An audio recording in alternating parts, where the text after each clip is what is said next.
Many moons ago, I watched and roasted a movie so bad, so painfully awkward to sit through, I couldn't bring myself to go any further. But now, all these months later, I have returned to talk about a new moon. More specifically, Twilight New Moon. Let's roast the living hell out of this.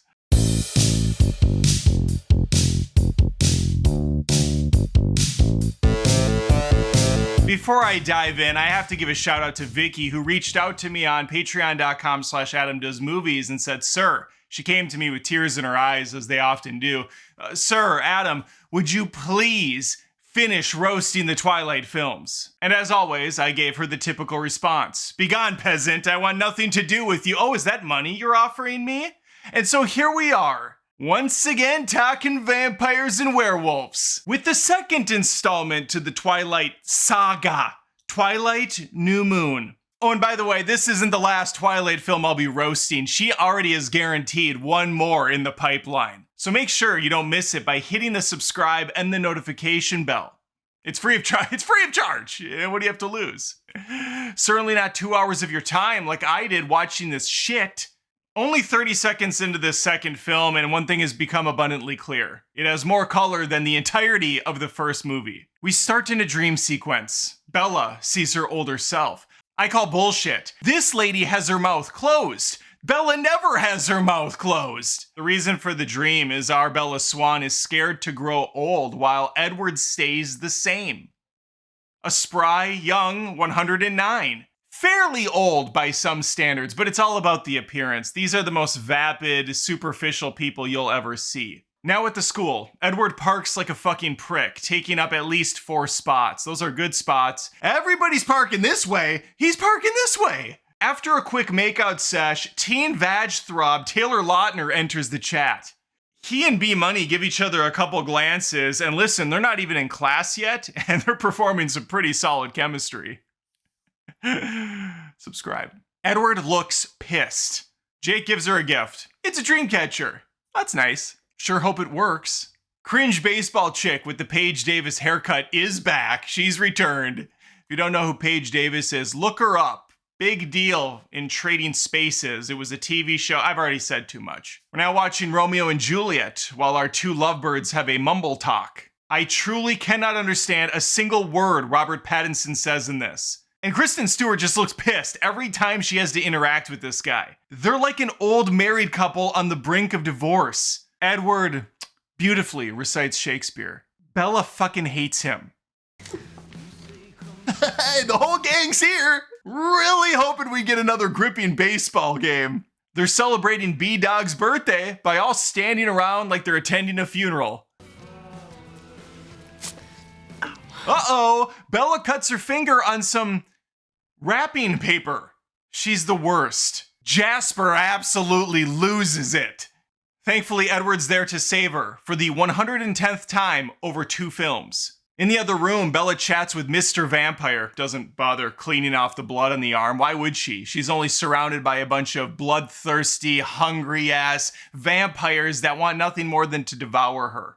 In the truck, we get, I believe, already the 3rd conversation between Bella and Edward, how he needs to protect her. But she disagrees and says it's impossible. There's too many variables. She really wants to be turned into a vampire so she can be young and with him forever.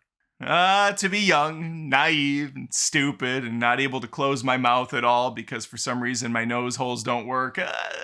Young. Here's a theory based on the one movie and the 15 or so minutes of a second film that I've watched. Bella hates all of these people, including Edward, and I think she's only using him for the potential to be changed.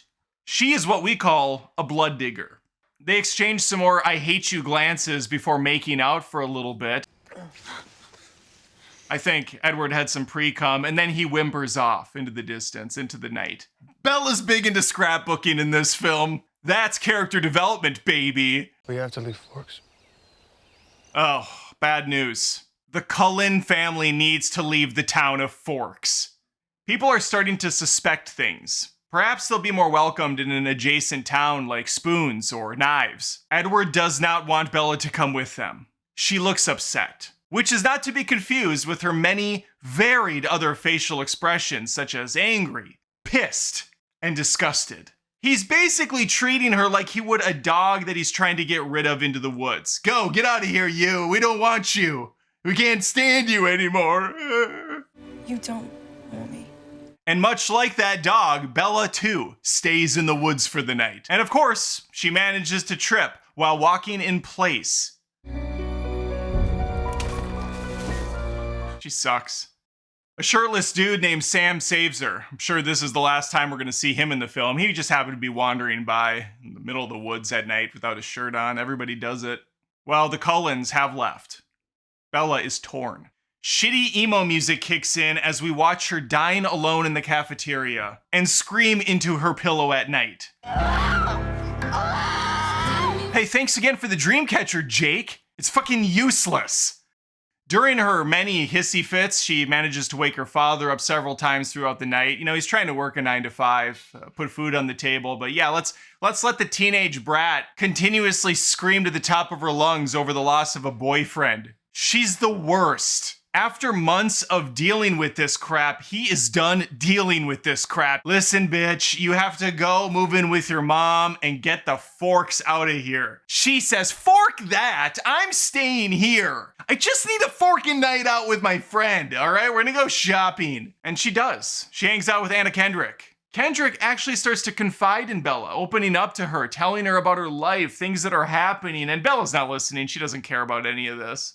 Because she's trash. They continue walking for a little bit longer. Tweedledee, tweedledum, tweedledee. Dear God, what the hell? Edward shows up in ghost form to warn Bella not to head over there by those biker guys. They're dangerous. She doesn't listen. She gets on some dirtbag's motorcycle and they go for a joyride, ditching her friend. B-Money learned something last night. She can do crazy things to get her boyfriend's attention from afar. Take note, teenage girls. This is a healthy relationship. Hey, what the hell's wrong with you? I mean, really, the last step on this bucket list of crazy girlfriend things to do is tell Edward you're pregnant, but we're not there yet. I would not be surprised if we do someday get there. Oh, there's Jake!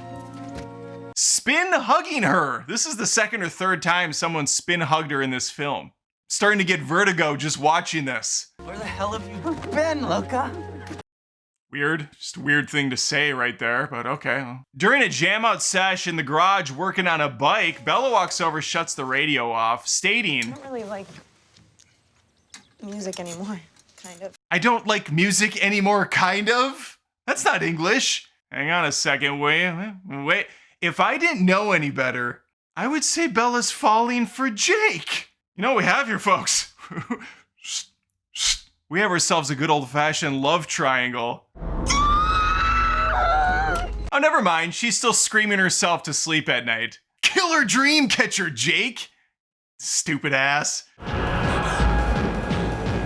Ghost Edward revs Bella's engine for the second time, and now she's off to the races. But Clow! She gets bodied by a nearby rock. Her head is bleeding. Jake rushes over. We gotta take her to the hospital. Hopefully he's got some gauze on hand. And oh, nope, he's just gonna pop the tea. And really, it is the solution to everything. Sun's out, guns out. After another awkward hangout sesh in school, sesh, of course, short for session, our leading lady finds herself as the third wheel on a date. These two guys have so much pent-up sexual tension, it's palpable. No, I think I misread this scene. Dweeb Kid runs to the bathroom to hurl because he was watching an action movie and it was too intense for him. What? Why didn't they go to a horror film? Why an action movie? It's okay, whatever. Jacob has the ultimate nickname for him. What a marshmallow. What a marshmallow. Oh yeah, sick burn, Loca. Mike comes out of the bathroom requesting to be taken home. Jake, shot out of a fucking cannon, leaps towards this dipshit and starts yelling at him. You want me to put you in the hospital? Looks like he's getting hot flashes. And I gotta tell you, I don't think this truple's gonna happen, folks. Now in the rain, Bella sees Jake. And puberty has clearly hit, and it looks good on him. He is super hot now with short hair and fresh ink. He also has learned a bunch of new information, A big one being that the Cullens are vampires, and werewolves hate vampires. Bella's been lying to everyone. Listen to all the people she's lied to. Charlie? There's Charlie, and you know, there's others, but Charlie is a big one, to name a one. Swan is getting dumped again. You know, I'm starting to think maybe she should go more towards girls than guys now. Jake is only doing this, though, to protect her. She has super protection now. It's not you. Oh, ooh, what a day. I'm hoping a little scrapbooking will take her mind off of things. But instead, she's gonna wander off into the woods some more and dream. She truly has nothing going on in her life. Oh my god, it's Laurent. He's a bad vampire. Or a bad-pyre, if you will. Ghost Edwards shows up, sparkle sparkle, to tell her to lie about the whereabouts of the Cullens. He just showed up next to her. He's always showing up. Kind of like he's watching her 24/7. He's taking a shit. He's there. He's watching in spirit form. She's yelling at all hours of the night like an embarrassing train wreck. He's watching, hopefully with a bucket of popcorn. So I think our Swan Princess is in trouble. Even though Edward is there in spirit, it really can't do anything to help her out of this jam. We might see the first time where she's gonna have to defend herself, come up with a strategy, some way to, oh nope, she's being saved again. Here come the werewolves. This will now be the 452nd time Bella has been saved. That night, Jake shows up at her house, naturally shirtless. When you have washboard abs like those, you do not keep them under lock and key. He does some sick parkour to get up into her room. The next day, B Money runs over to Jake's place now. They're just going back and forth, house to house. But at that very moment, his wolf pack shows up. She's pissed. She thinks they turned him into a werewolf when in fact they had nothing to do with it. He just naturally became one because of puberty. That's what happens to all boys. One of them overreacts, turning into CG dog shit. Okay, what we have here now is absolutely 1000% a unwinnable situation. He is a mere foot away from this woman, about to pounce, and kabam! Jake came out last second to save her. This will be the 800th time Bella is saved in this franchise. It's the wolf's out of the bag. Yeah, I guess it is. Now back in the woods, we have a hunting party in action. Jake and the fellow pack are going after one specific, nasty, red-headed, fiery, hot smoke show of a vampire who's been going after Bella this whole film off camera. Guess this is the villain of the picture? It is of the most utmost importance that we keep our Bella Swan safe. Who else is gonna scrapbook about Edward? Besides all the teenage girls that watched this crap in 2019. During this chase where the wereboys are going after Victoria, some super weird music is playing. You might be asking, why is Swan in the woods? She likes the woods. It's where she goes. It's her thing. As a side note, Bella has been holding her stomach this entire movie. Is she constipated? What is happening? After the chase is done, Swan, in her infinite wisdom, yeets herself off the side of a cliff into the murky waters below just so she has one more opportunity to see Deadward. What she didn't know, Victoria is right next to her. Good luck trying to scrapbook your ass out of this one, Bella. Jake saves her. He's shirtless. He's always shirtless. Jake doesn't need to be with his fellow wolf pack at all hours of the day. You know why? Because he's always carrying a pack with him. A six-pack. This is the 9,000th time Bella has been saved. While this chase was going on, Swan's father, Charlie, lost his best friend. You know, any loving, good-natured kid would ask how their father is taking it, check in with him. She doesn't care. She never asks once. Just, she's doing her thing. Because Bella sucks and is total trash. Now, even though she was saved for the 9,000th time, Edward is under the impression she has died. He is heart-stricken. He's so beside himself that the only thing left to do is to die. Again. He wants to kill himself. And B-Train needs to get her ass in gear and stop him. Jake pleads for her to stay, but she's like, hey, don't let the doggy door hit you on the way out, bruh. She bails on Jake and, in turn, her dad, who's busy making funeral arrangements. I don't even think she left a note. Meanwhile, Batman heads to the Volturi to die. The Volturi, or whatever it is, are some super awesome vampires. They have special abilities, and they see something special in Edward. He's my special boy! He offers death? Denied! They will not let him off himself. But they do offer room and board. That's nice. Sprinting through an anti-vampire festival or something equally stupid, our swan finds her lover, preparing to show the world who he really is. Derobing for all to see like he's Hugh Hefner entering a room full of questionably aged young women. I hope they kill him. He sparkles like you couldn't even imagine. Shine bright like a diamond. Shine bright like a diamond. He has a beautiful glow when he enters into the sunlight, as all vampires do. Finally, we get the band back together.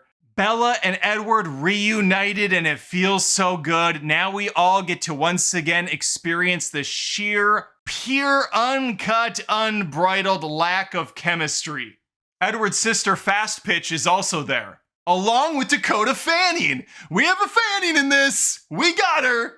Arrow, one of the super powerful, awesome vampires, reads thoughts. He touches Bella and sees nothing. Yeah, he's good. He's good. No, in actuality, none of these gifted vampires can see anything going on in Bella's mind, which I have to imagine is firing on all cylinders. Every piston is accounted for. After a dreadful vampire fight, Bella demands they kill her instead of her precious Edward. Please, please! Everybody wants to die in this film. I can relate.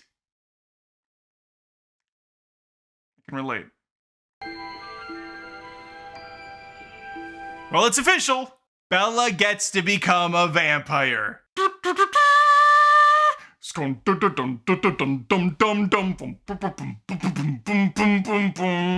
What a glorious day! They get to leave this hellhole with the promise that they will quickly convert her into a vampire. Why not just do it there on the spot? Like, save a trip. Why not? Why? They have the facility, they got the privacy, everybody's there, everyone's accounted for, but no, they're gonna let them have some time. No, I feel really good for Bella, though. She's having a great day now. Everything she wanted for is coming true. She got her boy back. She gets to become a vampire. I wonder what's happening with Bella's dad. I hope he's okay. Gross. Who cares? Parents are lame. Oh, speaking of dad, here he comes. There's Charlie. He gently scolds his daughter for being 3 days late. Bella, struck with grief, replies, Dad, I'm so sorry. I've been selfish. I've been stupid. I really hope you can forgive me. I'm really sorry to hear about your friend. I should have been there for you, Dad. I just can't believe how selfish and ignorant and foolish I was. No, she doesn't say any of that. She just sits there with her mouth wide open like a dipshit. And then as soon as he leaves, Deadwood comes out like, ugh, parents, ugh. And they make out for a while. Great. I love these guys. We are mercifully at the final showdown everybody's been waiting for. Edward versus Jake. They're standing in the woods, as they often do, fighting over the most amazing gal in the whole gosh dang universe, Baby Swan. She needs to make a choice. She's either Team Jacob or she's Team Edward. She chose Team Edward. Right away, instantly. It wasn't even a thing. It was nothing. Hey, Jake, maybe give her a dream catcher that doesn't suck next time. Jake turns tail and frolics away. And every time he leaves, Bella utters softly, Jake. Jake. Jake. Jake. Jake. What? Oh my God, how did you hear me? We end this film on what is possibly the greatest cliffhanger to ever cliffhang. Edward finally says he will give this blood digger what she craves, to become a vampire. He does have one condition, though, that she must agree to. Marry me. Bella reacts how she always reacts, with a gasp. And boom, the film ends. The crowd completely melts away in their chairs, shocked from an ending so impactful, so rich, so raw with its intense, unadulterated sexual tension. In fact, it's now the only way I can achieve climax. And that, my friends, is Twilight New Moon. A somehow worse film than the last Twilight film. A very impressive achievement.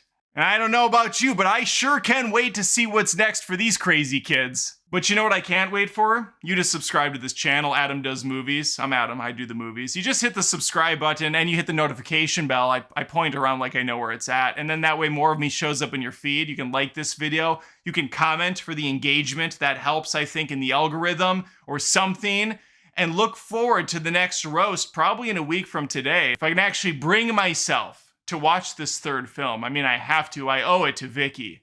Again, I appreciate you, Vicky. I appreciate all the Patreon supporters and everyone that just watches the channel. All right. Hopefully I see you next time. Take care.